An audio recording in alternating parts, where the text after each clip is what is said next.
میرے عزیز دوستو، جس کریم رب نے یہ کائنات بنائی ہے نا،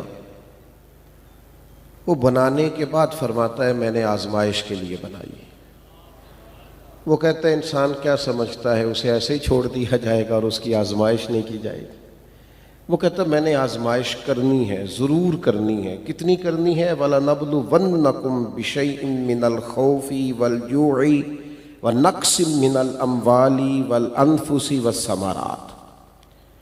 تمہیں ضرور آزمایا جائے گا، بھوک سے بھی آزمایا جائے گا، خوف سے بھی آزمایا جائے گا، مالوں جانوں پھلوں کی کمی سے بھی آزمایا۔ تمہیں آزمانا ہے میں نے۔ وہ کیسا اسٹوڈنٹ ہے جو تعلیم تو پوری حاصل کرے، اسکول کی بجلی اور پنکھا بھی استعمال کرے، ادارے کی ساری سہولیات بھی استعمال کرے، لیکن امتحان کا وقت آئے تو کہے میں نے دینا ہی نہیں۔ بھئی آپ کے اوپر محنت ساری کی گئی، آسانیاں ساری کی گئیں، اب آپ پر امتحان کا وقت آیا ہے تو آپ گھبرا گئے، آپ جی چراتے ہیں، آپ اسے اپنے سکون کے خلاف محسوس کرتے ہیں۔ کریم کہتا ہے امتحان لوں گا، لیکن اس امتحان میں جو پاس ہوں گے نا انہیں خوشخبری بھی ملے گی، لیکن خوشخبری میں نہیں سناؤں گا۔ وَبَشِّرِ الصَّابِرِينَ، محبوب جو صبر کریں انہیں آپ خوشخبری سنا دیں۔ اہم بات عرض کر رہا ہوں، آپ اس پر غور فرمائیں۔ اللہ کہتا ہے کائنات بنانے والا کہتا ہے میں آزماؤں گا، تو مالک ہم نے کیا کرنا ہے؟ فرمایا صبر کرنا ہے تم نے۔ امام غزالی تو کہتے ہیں 70 مقامات ہیں قرآن مجید میں جن میں صبر کا تذکرہ ہے، لیکن بعض علماء نے لکھا ہے 100 مرتبہ قرآن مجید میں اللہ نے صبر کا ذکر کیا۔ کس نے کہا یہ صبر کرو؟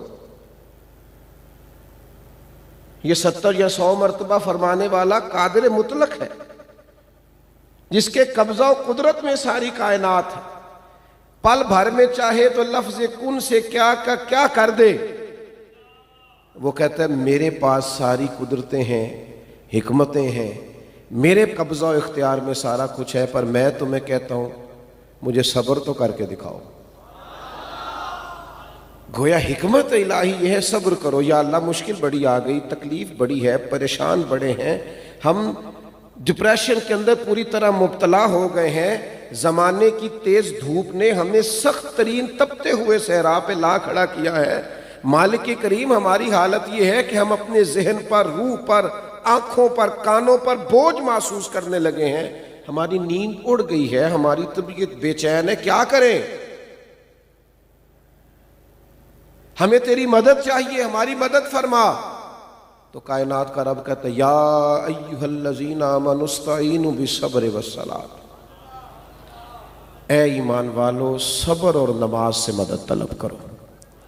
اور اگر تم یہ مدد طلب کرنے میں کامیاب ہو گئے، تم نے صبر کر لیا، تم عبادات کے پابند ہو گئے، تمہارے مصلے آباد ہونے لگے، تمہاری زبانوں پر ذکر جاری ہونے لگا، تم اپنے مالک کریم کو یاد کرنے میں کامیاب ہو گئے اور صبر کرنے میں کامیاب ہو گئے، تو مالک پھر کیا ملے گا؟ امتحان میں کامیابی ہو جائے گی، مشکل آسان ہو جائے گی، پھر ہمیں کیا ملے گا؟ تو کریم فرماتا ہے ان اللہ مع الصابرین، پھر تمہیں رب ملے گا۔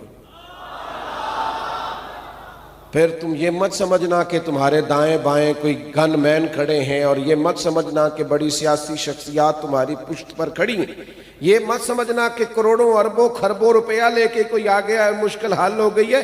ان اللہ مع الصابرین، تمہاری پشت پہ انسانوں کی قوت خالی نہیں ہوگی، تمہیں رب کریم کی قوتیں ملیں گی۔ صبر کرنے والوں کو معیت الہی نصیب ہوتی، معیت الہی۔ ایک درویش تھے تو وہ کہتے ہیں کہ جے محبوب پیارا ایک دم، جے محبوب پیارا ایک دم وسے نال اساڈے، تے سمجھا میں ہما پکھیڑو پھاتا جال اساڈے۔ کہتے ہیں میں نے کہاوت سنی ہے کہ ایک پرندہ ہے ہما نام کا، تو وہ پرندہ کسی کے سر سے گزر جائے تو بندہ بادشاہ بن جاتا ہے۔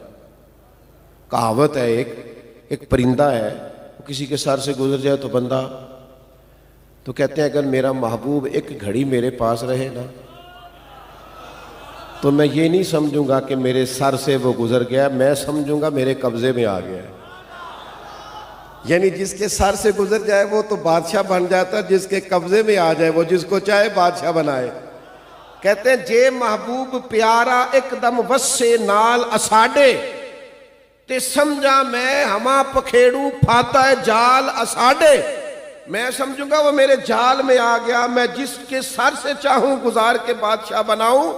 تو محبوب تک پہنچنے کا رستہ کیا ہے؟ تو محبوب کہتے ہیں یا ایھا الذین آمنوا استعینوا بالصبر والصلاۃ، اے ایمان والو تم صبر اور نماز سے مدد مانگو، ملے گا کیا؟ ان اللہ مع الصابرین، تمہیں محبوب ملے گا، اللہ تمہارے ساتھ ہو جائے گا۔